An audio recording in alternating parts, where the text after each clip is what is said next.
Hello, and welcome to this special episode. Today I am talking with Joseph's younger brother, Clayton. Thank you for joining me today. Thanks for having me. Tell me a little about yourself. Well, firstly, I'm a student at university. I am a double major at my university, and I've been doing school for a couple of years now. School is one of my biggest priorities. I'm also a churchgoer. I go to church every Sunday. I pray every night before bed. I'm a hard worker. I always make sure that, not only my homework gets done, but that my jobs are done to the best of my ability. I also have a relaxing side too. I watch movies. I play video games. I talk with family. I'm with my family a lot whenever I'm home.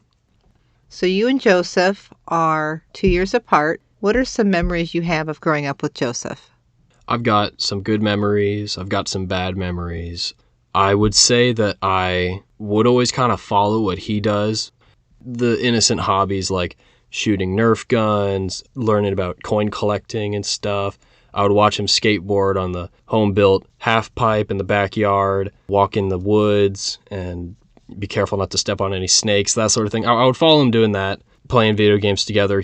He was really technical. He knew a lot about coding and a lot about computers and animating, and he would always try to make an effort to make something for me, and that was always really sweet that I have begun to really appreciate as I've gotten older.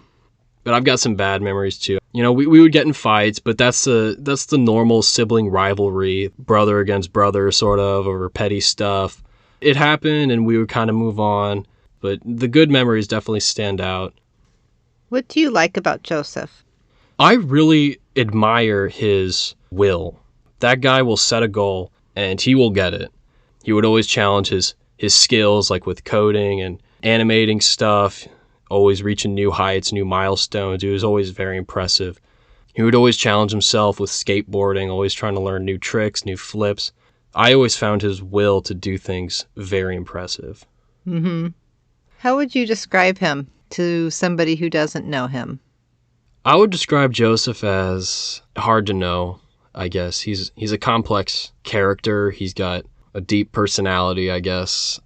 If you were to meet him and if you were to be friends with him, I would say be patient with him. I mean, he's had tragic experiences that not everybody has gone through or understands or what it's like. So just kind of understanding that and not letting that define who he is, I feel like is a really important thing if you were to get to know him. Mm-hmm. What is your current relationship like with Joseph? I'd say Joseph and I are on good terms. I do talk with him every now and then. Something may come up and I'll tell him about it. I've got notifications on my phone like 5 years ago, you took this picture and it may be of him or of something we did together, and I'd send it to him and be like, look what we did, a couple of years ago. How has your relationship with him changed over the years? I would say when I was a really little kid, I looked up to him the same way I looked up to my oldest brother. 3 boys growing up under the same house, we all had pretty much the same interests, all the same hobbies when we were little. As we were getting older, as I was becoming a teenager, we just naturally kind of become a little more rowdy, a little more aggressive. So when he would tease me, I would just be sick of that, and I wouldn't really want to have any of that, because my oldest brother wouldn't really tease me the same way, like physically tease me. And then probably late high school, early college, I began to have sympathy for him because I was starting to learn what kind of happened to him, what he's been through. With favors, I would always try to give him another chance. He would try to steal from my wallet. He unlocked my door and was walking over to my nightstand, but I woke up to that, so I turned my head quickly and opened my eyes, and I was like, what are you doing? And he immediately walks out, doesn't say anything. But was this a few years ago? He was still living here. I mean, he was still living here? Yeah. Okay. Now I try to help him out. So you've try to let go of the past? Yeah. So do you feel like he's violated your trust in the past? Maybe it's hard to completely trust him now. I don't know if he's ever fully broken my trust, because I would always try to help him. Like, if he asked for money, Do you say yes? I would say yes. I don't know what he would do with that money. He would always tell me it's for gas or something, and I don't know. Maybe I don't want to know. But, I always kind of thought like, well, asking for it's better than stealing it, I guess. So Well, that's I'd true. rather him ask for it from me than steal it from somebody else, and especially if it's not a family member who wouldn't be as forgiving. But I don't really think he's ever really fully broken my trust. I don't think I've ever felt unsafe around him. I might have had like increased caution sort of Hmm. thing, like an increased sense of my surroundings and where I leave things. But I mean, I would never refuse to be around him. I would always be happy to see him just to give him that supporting voice, I guess, that I'm here for him. I'm still Hmm. here for him. What have you learned from Joseph? Has he taught you anything? Have you learned anything from him or his life? This might sound offensive, but the example that I've gotten from him is to not be like him. In what ways specifically? Well, I've seen how hurt he made my parents, and that is not something that the whole behavior and activities he was doing does not seem like something that I would want to do. I don't want to emotionally hurt people that way, make them disappointed. So, I mean, that's kind of a mean answer that the greatest contribution you've had in my life is to not be like you, but. Well, I think it's good if you can learn from bad example. And I think it is, because I don't think I would have learned that if it wasn't like that.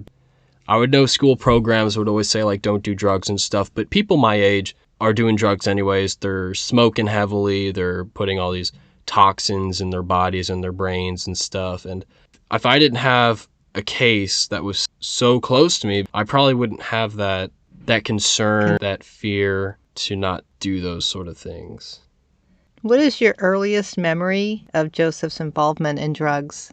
You were pretty young when he started having those problems. I don't think I was very aware at all Mm-hmm. of the stuff he was doing while I was in middle school. I always kind of thought of him as just like a total antagonist towards my parents, refusing to listen to what they say, room door always closed, and constant disagreement. I don't think I ever knew that he was doing drugs that early. I would say the earliest I can remember, though, was probably when I was like halfway through my freshman year at high school, when my mom would ask me for help trying to locate him on Snapchat and take screenshots of his location and have me send him messages that she wrote. That was a very desperate time, I guess. Mm-hmm. So you knew something was going wrong when I was coming to you for help. Well, yeah, absolutely. How has having a sibling with a drug addiction impacted your life? So you mentioned it has helped you learn what not to do, but how has it impacted your life? I kind of view people who do drugs condescendingly, even if they are people who are close to me. I view that as damaging to your health. Do you think it's kind of made you have some bitterness or anger? Yeah, I would say it's kind of made me bitter towards them. It got a real negative connotation with them. And it's also made me like real staunch, like I would never do this sort of thing. I've been offered stuff and, I'm always saying like no. And thankfully the people who would, respect that. They'll be like, all right, man, that's fine. I'm just honest with people. I don't do that. I find that stuff harmful. And not many people try to fight that. I've come to learn that I feel like that most people will not try to challenge people who cannot be influenced. If you're like really set on something, your mind will not be changed. And I feel like people realize that my mind will not be changed on smoking this or whatever, and that they'll just leave me alone. So have you shared your story or Joseph's story with anybody? Do you share that with anybody in your circles or in different environments if it seems relevant? I don't. I feel like that's a very personal thing. I don't want people to know that. I don't want people to view my family in such a bad light, like that my brother's been through all this stuff and he's been to jail and he's been evading all this stuff. I don't want people to think of me or my family like that. Who do you think has been hurt the most by Joseph's addiction? I would think the person sitting right across from me, my mother, would be the person most hurt by it. I can't imagine how painful that must be. I don't have any kids yet, but like if my kid was like that to me, I can't imagine how painful that must feel, how betraying that must feel. What is something about Joseph that you wish you could erase from your memory? I feel like I would try to erase all the pain that he's done on my mother. One of the most painful things, I think about this every now and then, it would be when he spent this coveted $10 bill on ice cream at the movie theater. That just always broke my heart because I always imagined like, what if something that I really coveted was just sold or used just for some cheap thing? That just sounds so painful. Yeah, it was an old, very old $10 bill that was payable in gold. You know, they don't say that anymore. I'd had it for a very long time. That was very disappointing. I was very upset. Do you believe Joseph can overcome addiction and live a healthy, successful life? I certainly think he can. Joe is currently living with my grandma, and she's a wonderful person. She's got her morals straightened out, all that. And so I don't know how much of that he listens. I feel like he listens somewhat because he does go to church. So I feel like it can absolutely happen. And you hear all these stories about how people overcame these incredible, challenges, holes that people dug themselves in and pulled themselves out. I think he can absolutely do it. And I pray that he does. Me too. What would you say his strengths are? I mean, he never gives up. He's got a strong will. If he's committed, if he's certain, if he's determined to fix himself, he absolutely will. I fully believe that. He has to want it. Yeah, he's very smart, very resourceful. So I think he can overcome anything, any challenge in his life. He is very smart. What kind of jobs or careers do you think he would be really good at? What would you recommend for him? Computer science, cybersecurity, absolutely that sort of industry. He's told me some insane stories that he's pulled off, like hacking into school mainframes and playing videos on every single smartboard in every classroom. I mean, insane stuff. I mean, if he can figure out how to control people's computers when he's at home and they're at school, terrible intentions he's doing that for, but if he can figure out how to do that, I'm sure he can figure out how to prevent that. He's just naturally good at that. He is. It's amazing. Joe's music too is really good. I'll listen to it. I'll leave it on, and because the thing about music is that I played piano for 10 years. I've played other instruments and stuff. People who write music will always write it about their experiences, their struggles in life, and I feel that. I feel that with Joe. I see that with Joe when he puts his struggles, his difficulties in his music, and how not only is it good music, but it means a whole lot more. Yes, it definitely has a lot of meaning in it. What is something that makes you proud of him? I'm really proud of Joseph for really making efforts to turn his life around. I wouldn't say he's fully there yet, but I mean, I can imagine that where he's at right now, the view is much better than where he was a couple of years ago. I'm very proud of Joseph of how far he's come. What do you think is his biggest obstacle to staying clean from drugs? That's a really difficult question to answer. And, I've studied addiction. You're literally fighting against chemistry, against science. And I can't even imagine how difficult that is. Obviously, like easy access to drugs, too. I mean, it's extremely available. I feel like that he's just fighting against all these factors. He's got to distance himself from the people who would do that sort of thing. Going to church, I feel like is a great thing because the morals that it promotes and like the healthy living and stuff, I feel like is a good reminder to have. Surrounding yourself with the right people, not the wrong people. Having great support. So when you are feeling like you may relapse, you got people to immediately support you and help you get through it. If you were going to write a book about your brother, what would the title be? It would probably just be like one word or like a phrase or something like coming back, I don't know, or redemption. It'd be something like that. I like that. How have you felt watching your brother struggle with drug addiction? I felt scared for me, for him, because, I don't know if this bad time that's going through his mind might be the last time that I see him. Mm-hmm. And I would be concerned for his well-being. I would kind of start to notice when he's slipping from reality a little bit. He may be talking about things that he wouldn't always talk about, or be with people that he probably shouldn't be with, and then like a couple weeks later it would probably be a relapse. And so you kind of see it coming, but I mean, you don't know when it's going to happen. So there's that anxiety of just not knowing when or if he will. Do you think his addiction has impacted your mental health? I don't think so. I've never been diagnosed with any mental disorder. I've asked my parents if they think I have anything wrong with my brain, and they said I don't seem to exhibit any behaviors that may indicate that. I'd say no. How do you cope with stress and challenges? I don't really cope with it. I just keep in mind that there is an end to things. Have there been times when you felt less important because Joseph was getting more attention with all of his problems and issues? I don't think so. I'm a real empath. I understand what people are going through. I don't want to like say how righteous I am, but like I feel like I'm a very understanding person. I also feel like I'm somewhat independent. I would have other priorities, so if I'm not getting the attention, I'm the middle child anyways. How much attention am I really going to be getting? Let's be honest. But I would always think like, well, I've still got homework to do. That's not going to get done, whether I have attention or not or whatever. It's got to get worked on. I've got work to go to anyways. I don't know. Maybe I just don't give enough attention to myself. Maybe, I don't know. Have you ever felt hesitant to share your problems and to seek support?